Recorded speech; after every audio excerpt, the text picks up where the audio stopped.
Jamie, supporters say this 1.5-page bill would simplify abortion laws in New Hampshire, creating a clear red line of fetal heartbeat. Opponents note that can happen as early as 6 weeks before many women even know they're pregnant. And so went the testimony today in Concord on this bill. Supporters saying the heartbeat is easily detectable and used in many other medical situations, from the war zone to emergency rooms, as a sign of life. Opponents saying that 6-week mark in some cases is far too extreme.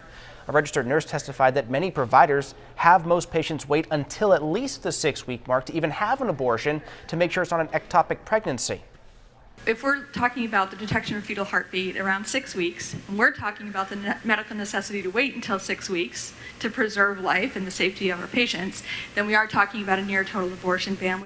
Put your hand on your heart. Just put your hand on your heart. If you're beating, you're physically alive. All right, and that's all I think this bill is saying. The sponsors say the bill would create some carve-outs for abortions that would be allowed after that mark, including for the life of the mother.